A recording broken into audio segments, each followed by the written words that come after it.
Today I will show you a 2019 comedy film, titled Son of a Rich. Spoilers ahead. Watch out and take care. Grisha is the son of one of the richest men in Russia and acts as such. He's spoiled, incredibly rude, and gets in constant trouble because he never gets consequences for his actions. He doesn't do anything useful in his life, he just spends his days partying, drinking, and using women. One night, after kicking out a girl he had promised a ride to because she wouldn't get intimate with him, Grisha is stopped by the police for speeding. He tries to bribe Captain Semyonov as he does with every cop he meets, but Semyonov won't accept the money. Grisha is still allergic to consequences though, so he tries to drive away, and Semyonov gets in front of the car to stop him.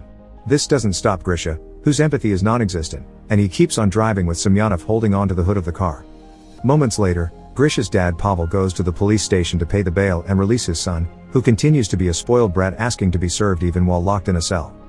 The chief reminds Pavel of all the destruction Grisha has caused the past few months, including a yacht, and now he's sent a cop to the hospital with grave injuries. The boy is simply out of control and Pavel seriously needs to do something. After the bail gets paid, Pavel scolds Grisha for his behavior and threatens with cutting him off, but Grisha doesn't care because he knows his dad is all bark and no bite. Feeling incredibly stressed, Pavel visits his friend with benefits, TV producer Anastasia, to find some comfort in her presence. He doesn't know what to do with his son anymore, and he can't even send him to the army because he already got him out of being recruited in the past. Anastasia gets an idea then. She knows a guy that she used to work with on horror movies that could help. His methods are unconventional but very effective, and Pavel accepts to pay him a visit. They find Lev Arnoldovich in his creepy house hanging from the ceiling with a rope around his neck, but it's all fake. This is what he does best, developing devices and special effects to trick the eye. After showing Pavel the method he used with a smoker client, which was pretending to cut his finger off, Pavel freaks out a little and wants to leave, but Anastasia convinces him to at least hear Lev's plan for Grisha. Many days later, Grisha is coming out of a club when he sees his car being towed, so he runs after the truck only to suddenly get shot and fall unconscious.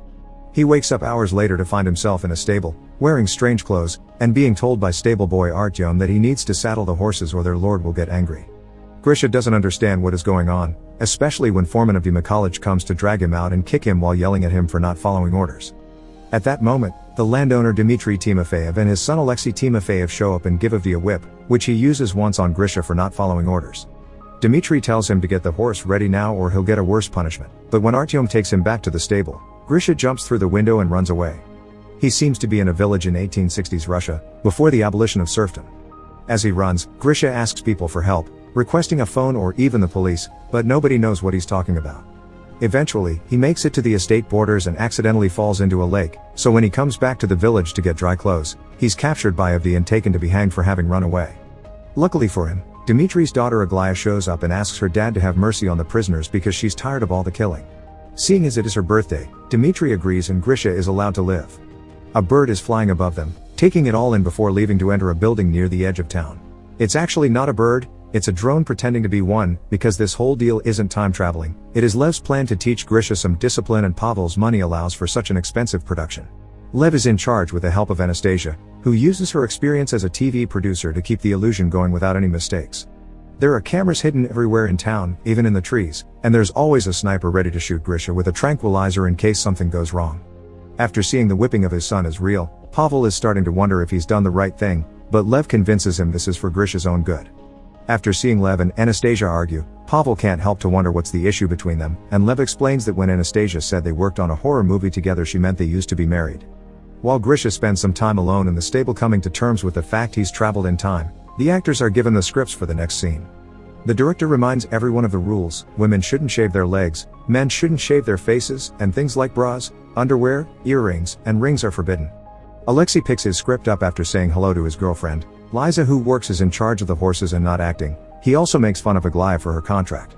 The writers want her to be Grisha's love interest, which means she'll have to sleep with him, and that has Alexei wondering where the line between actress ends and harlot begins. Grisha starts living through an awful routine in the village. He has to wake up before dawn, eat broth with only flies as meat, work with horses he's scared of, use the forest as his bathroom, wear pants without underwear, and get whipped every time he's disrespectful. One afternoon, Misha is taking a break from work when he suddenly hears Aglaya crying, who explains to him that she's sad because her father wants her to marry an old rich man. Instead of showing sympathy, Grisha thinks it's a great idea, because if the man is so old then he'll die soon and Aglaya will get all the money. Some days later, Grisha steals a chicken and asks Artyom to get him some tools to make a soup, which Grisha ends up eating it all on his own instead of sharing it with Artyom, who did most of the work. When he discovers the chicken theft, he asks the culprit to confess or he'll whip someone at random. Once again, Grisha fails to show any sympathy for another human being and watches how Artyom is taken away for whipping without saying a word. Moments later, Artyom meets with Grisha and shows him the scars on his back, courtesy of the makeup department. Grisha continues not to care, and while explaining Artyom why, he sees Liza jumping off a horse and notices that she's wearing modern underwear when her skirt accidentally gets stuck. This could mean something for his situation, so he runs after her and throws her on the ground to try and see her panties again, but luckily other villagers intervene and get him off her so she can run away. Seeing as Grisha isn't making any progress, Pavel wants to shut down the whole operation, but their discussion is interrupted by some big news. Grisha is looking for Liza to apologize. The villager actors at first ignore him, since he isn't supposed to even know Liza, but Lev thinks this a great opportunity to get some progress done and orders the actors to tell him where she lives. Grisha apologizes to Liza, who has brought a wood stick with a nail just in case, and Liza accepts the apology but promises to still be wary of him for a while. Some days later, it's time to celebrate Ivan Kupala, a traditional holiday considered to be the most magical night of the year. Legends say that whoever you spend the night celebrating with will spend their whole lives with you. At the party, Grisha teaches the musicians how to play the lambada and gets the villagers to form a conga line, which Aglaya jumps into to tell Grisha that the prospect of an arranged marriage is too much for her to handle, so she'll walk into the lake tonight. Instead of following her to stop her though, Grisha finds Liza and begins telling her stories about the technology of the future after she takes pity on him and his loneliness and tells him she believes him when he says he's a time traveler. Their chat is interrupted by Artyom, who after several failed attempts to distract Grisha from Liz, mentions Aglaya has been seen near the lake. Grisha finally puts two and two together and rushes to the lake to save her and take her back to the village. However, when she comes onto him, he turns her down and goes searching for Liza instead. She isn't at the party, so he goes to her house, where all stagehands hurry to hide before she opens the door. Grisha wants to spend the night in Liza's company to see if the legend will come true for them, but Liza isn't interested and closes the door on his face. The next day, Lev decides Liza will be Grisha's new love interest, so she becomes another actress on set. She doesn't like Grisha very much and won't accept to kiss or sleep with him, but she does want to help make him a better person, even if Alexei isn't very happy with seeing his girlfriend get involved like this. The production begins a new plot in the story. Alexei is found drunk downtown, having caused a lot of trouble and getting the sheriff hurt, thinking it was his right because he's a noble. Instead of feeling disgusted by the entitlement though, Grisha gets jealous because he thinks Alexei had a very fun night out. His attitude changes however, when Dmitry wants him to take his son's place and get the punishment instead of him. At first, Grisha doesn't want to do it, but Dmitry offers him his freedom and good food in exchange, so he accepts. This time he remembers to share the food with Artyom. Meanwhile, Anastasia and Lev start to get along again, and Pavel worries that they may get back together, but Lev finds this idea laughable because Anastasia obviously loves Pavel. This is shocking news for him since he's always thought their thing was only carnal, and now he has some serious thinking to do. Grisha is whipped 24 times, but Pavel can't bring himself to watch it on the screen, so he leaves the room. Anastasia follows him and comforts him by proving how well Lev's plans work. It was his finger-cutting trick that helped her quit smoking. After the punishment is over, Grisha goes to the landowner's house to ask for the papers that would grant him his freedom. Dmitry isn't around, so it's Alexei that receives him only to throw him on the floor, kick him and spit on him while calling him an idiot for ever believing they would set him free for real. Grisha stands and closes his fists, thinking about defending himself, but decides to leave the house without a word, to Lev's disappointment.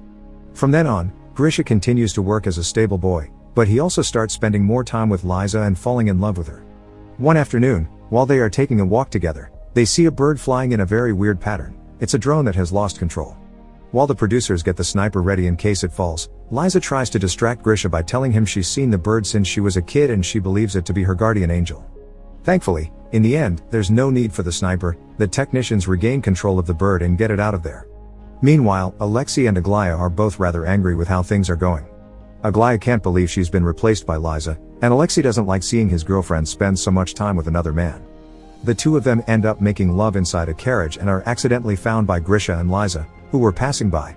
Liza is extremely hurt by having her boyfriend cheating on her, and Grisha thinks he's seen two siblings getting dirty with each other. Because of this, Lev fires Aglaya and Alexei. Liza's mood isn't very good since then, so to cheer her up, Grisha decorates the stable with candles and makes a special dinner for her, which they eat together while sharing a fork. Afterward, they go stargazing, and Grisha admits that if he was free, he would marry Liza. Remembering how he was tricked by the promise of his papers, he confesses he did want to punch Alexei and he didn't because when he looked at him, he saw himself. Touched by how much he's grown, Liza kisses him. Meanwhile, in the real world, Aglaya is on a famous talk show, telling the world about how Grisha has been kidnapped and now is getting tortured for fun. The police appear on the news announcing an investigation, and when Pavel sees this, he panics and wants to shut it all down before they arrive.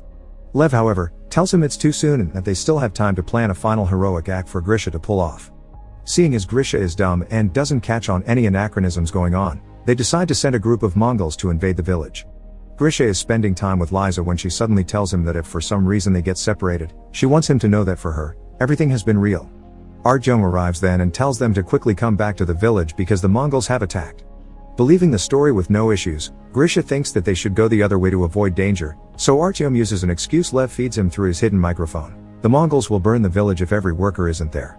In the village, the Mongols have been given a huge food offering, but their leader also wants a woman, so he chooses one from the crowd.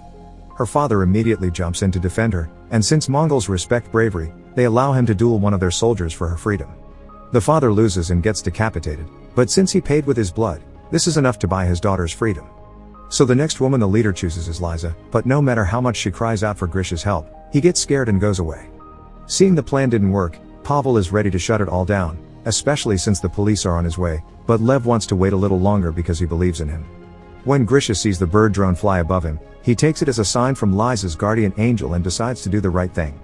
He gets on a horse and, after grabbing Liza's old stick, he rides back and hits the Mongols on the head before getting Liza on the horse with him and riding away. Right after they leave, the police arrive on set. Since Grisha isn't around, it's easy for Pavel, Anastasia, and Lev to lie to them and simply tell them they're filming a movie, which the officers believe, leaving without arresting anyone. Meanwhile, Grisha and Liza ride past the estate limits and find a gas station, which greatly confuses Grisha. Liza is about to explain everything to him, but that's the moment the sniper chooses to strike and knock Grisha out. He wakes later in the hospital, where Pavel tells him he's been 3 months in a coma after a car accident and pretends not to know what Grisha is talking about when he asks about the village and Liza. Grisha tries to go back to his old partying life, but it doesn't feel right anymore, and even gifts his car to Captain Semyonov to compensate for what he did to him. One evening, while in a club, Grisha finds Alexei and Aglaya and tries to ask them about Liza, but they pretend not to know him. Grisha apologizes for the confusion while looking incredibly defeated, so the actors decide to take pity on him and give him some information. The following day, they take Grisha to the ranch where the production rented the horses and Liza works at, and when he finally sees her again, he asks her if what she had said is true and it truly had all been real for her. When she confirms it, the couple kiss and begins a new relationship. Sometime later, Grisha takes Liza as his +1 to his father's wedding to Anastasia, where he thanks him for having put him in this crazy project and making a better person out of him. From then on, more spoiled rich brats are taken to the village often and Grisha helps with their rehabilitation.